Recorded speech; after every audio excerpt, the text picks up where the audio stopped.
أجهزة التسجيل وتقنيات الصوت المختلفة لم تكن في بداية القرن العشرين قد اكتشفت، وكانت الأسطوانات هي الأجهزة الوحيدة لتسجيل الأغاني والأصوات، وهي أجهزة معقدة ولكنها كانت مهمة جدا. وأول شركة للأسطوانات تأسست في العراق عام 1918، شركة تشاكمكتشي، أسسها المرحوم فتحي تشاكمكتشي، وكان مقرها الموصل، وساعده ولده الأكبر محمد عارف الذي نقل الشركة إلى بغداد عام 1940، وكانت مقرها في ساحة الغريري. وفي عام 1944 فتح الفرع الثاني للشركة في الحيدر خانة، ثم فتح فرعا ثالثا لها في الباب الشرقي عام 1951. وهكذا فإن اسطوانات تشاكمكتشي كانت الرائدة في العراق والوطن العربي، وقد هرع إليها مطربو تلك الأيام، واحتفظت اسطوانات تشاكمكتشي بثروة صوتية لمئات المطربين الذين اشتهروا في بداية القرن العشرين، وفي مقدمتهم صديق الملاية وحضير أبو عزيز وناظم الغزالي وسليم مراد وداخل حسن، بل الأمر تعدى إلى المطربين المصريين أمثال عبد الحليم حافظ وعبد الوهاب وفائزة أحمد، إضافة إلى مطربي الكويت المشهورين مثل عبد الله فضالة ومحمود الكويتي وعشرات غيرهم. وقد احتفظت تشاكمكتشي بهذه الثروة حتى الآن بمكتبة ضخمة للأسطوانات، وتعتبر هذه المكتبة اليوم ثروة وطنية لا تعوض. وقد حاولت الحكومة الكويتية في سبعينيات القرن الماضي شراء هذه المكتبة بمبالغ كبيرة جدا، إلا أن آل تشاكمكتشي رفضوا بيعها واحتفظوا بها ثروة وطنية للعراق. هذا الأرشيف الذي بقي عند نجم التشاكمكتشي هو ضمير جيل لم يبقى منهم سوى الذكرى الطيبة. أهلا بكم أعزائي المشاهدين، وحلقة وتغطية جديدة لأسطوانات تشاكمكتشي من أوائل الشركات في العراق، وأقدمها سنلتقي بالأستاذ نجم تشاكمكتشي ليحدثنا عن هذه الشركة العريقة. كونوا معي. والآن نلتقي بالأستاذ نجم تشاكمكتشي. أرحب بك أستاذ نجم. أهلا وسهلا دكتور، وسعيد بلقائك، وأتمنى أن أقدم المعلومة المفيدة البسيطة اللي عندي إلى السادة المشاهدين والمستمعين.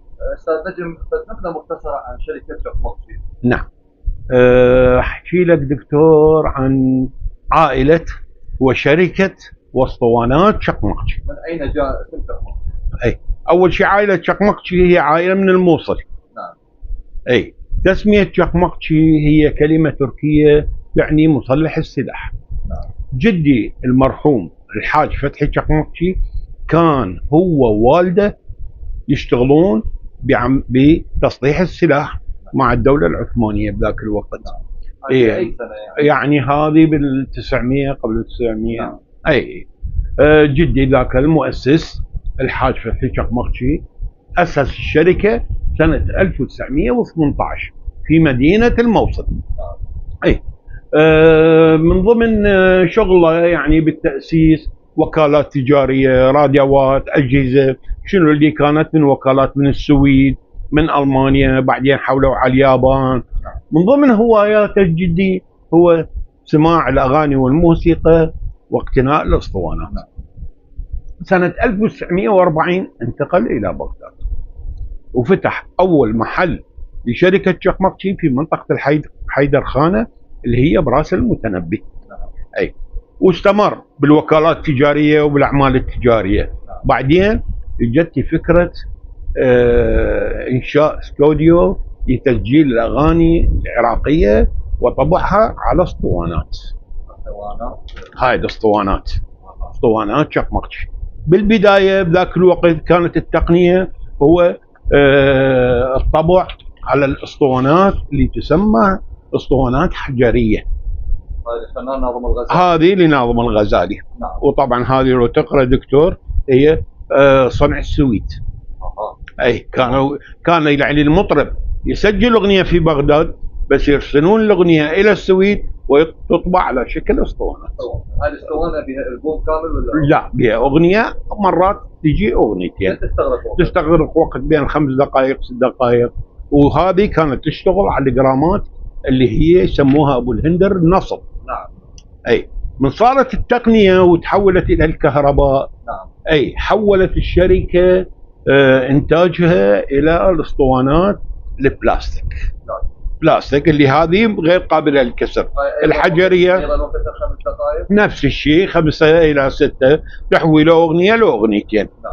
اي وحولوا التصنيع مالتها من السويد الى اليونان.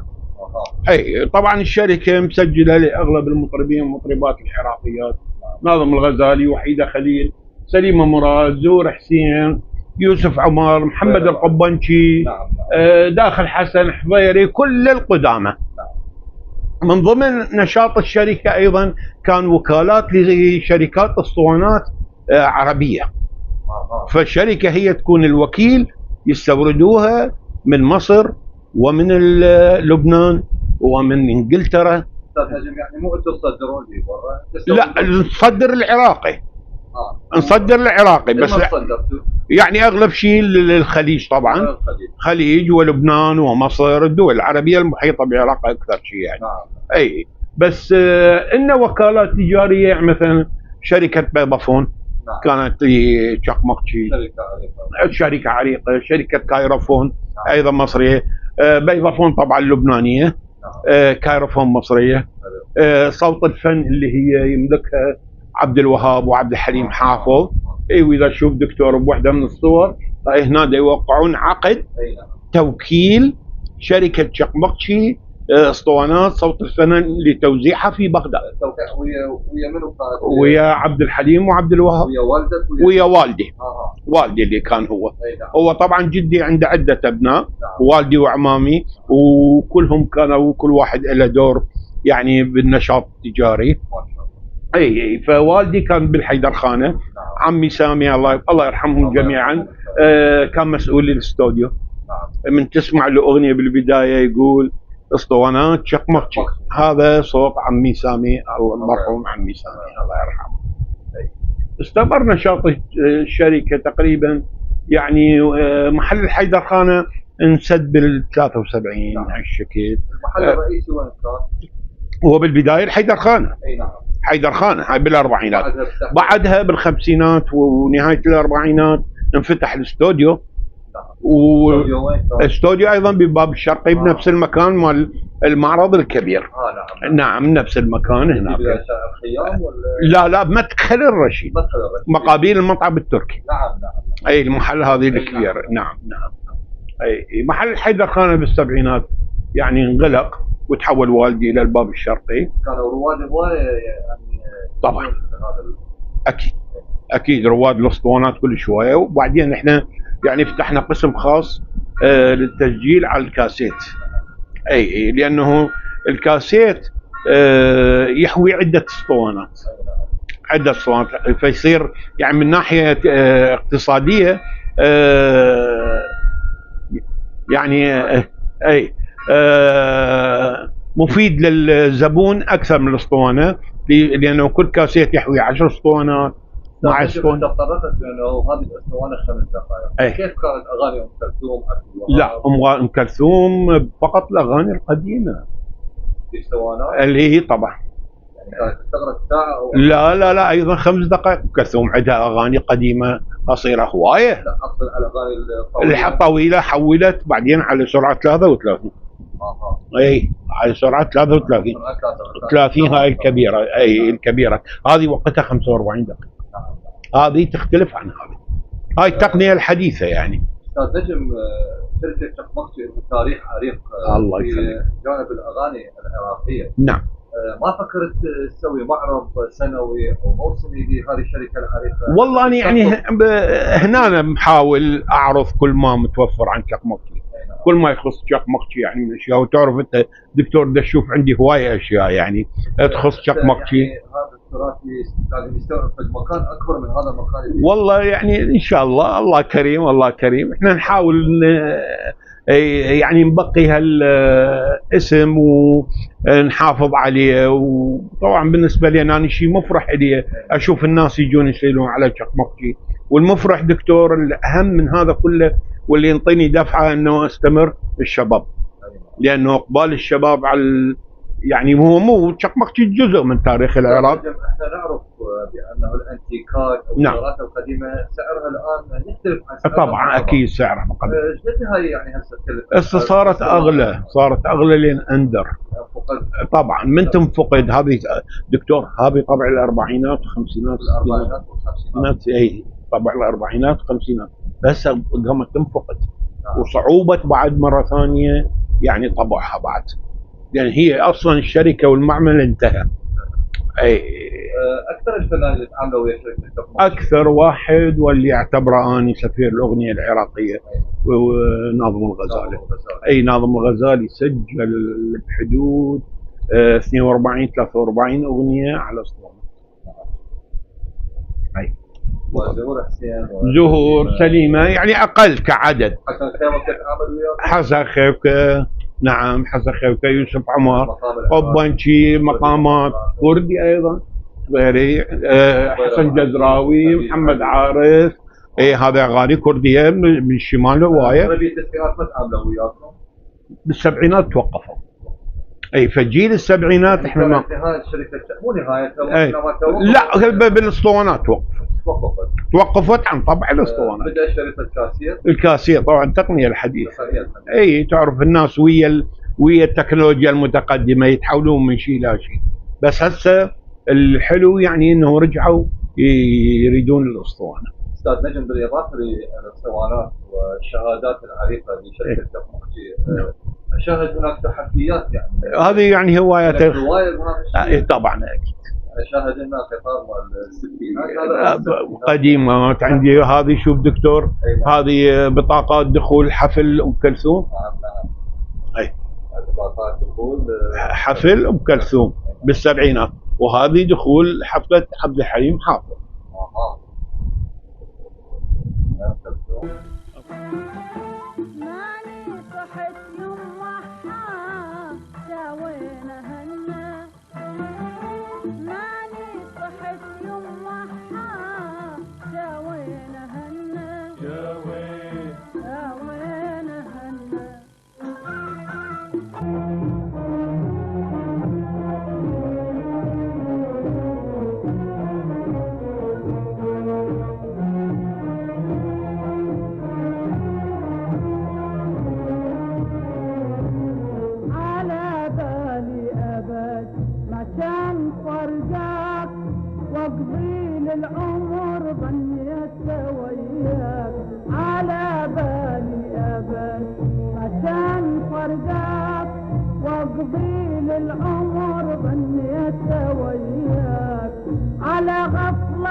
يوسف عمر، محمد القبنشي، عزيز علي، اغلب المطربين والمطربات جيل الخمسينات.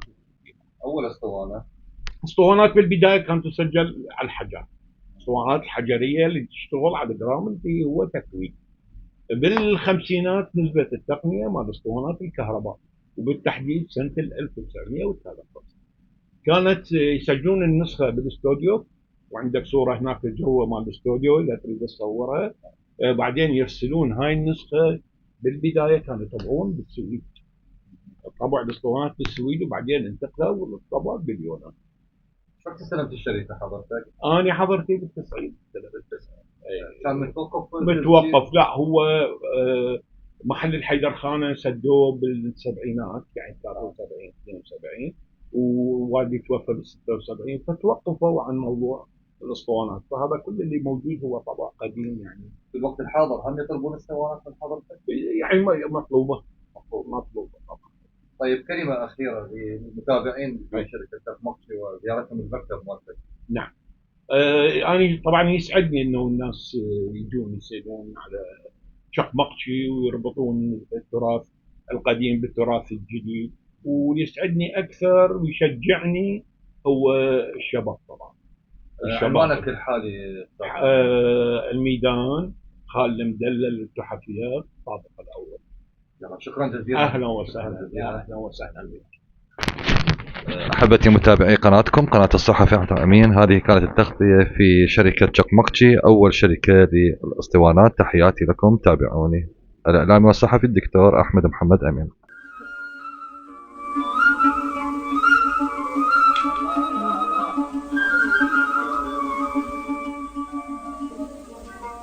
يا رب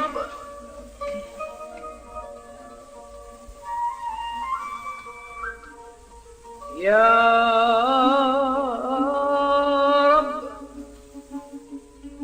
يا رب، إن عظمت ذنوبي كثرة، فلقد علمت بأن عفوك أعظم.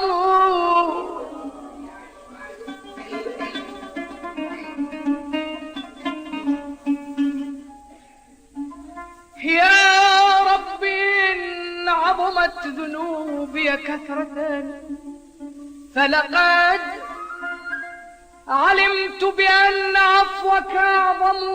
إن كان لا يرجوك، إن كان لا يرجوك إلا محسن، فبمن يلوذ ويستجيب. دكتور، أنا يعني من ضمن هواياتي بالإضافة يعني للعمل بالاسطوانات إنه هو الأنتيكات، بعض الأنتيكات، وطبعا عندي بعض الوثائق دكتور أيضا المهمة اللي تخص العراق القديمة، مثل هذه الوثيقة إذا تشوفها. الوثيقة شفتها مال الحفل غنائي راقص لمشروع لإنقاذ الطفولة. أي إنقاذ الطفولة في العراق ولا وين؟ في العراق. واتبع عليها حفلة غنائية راقصة كبرى خاصة للسيدات. أي نعم. سنة 44.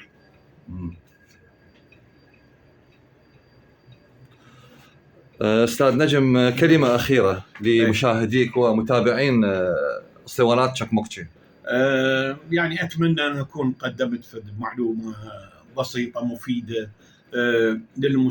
للمستمعين، وهذا جزء من يعني طبعا تراث العراق،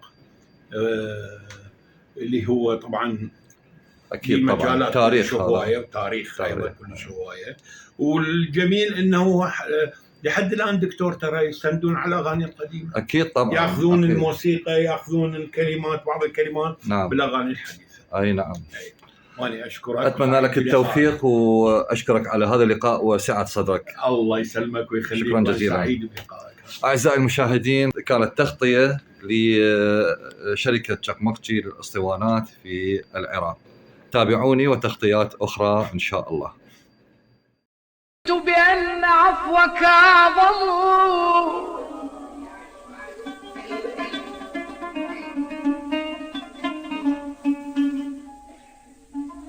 يا رب إن عظمت ذنوبي كثرة، فلقد علمت بأن عفوك أعظم.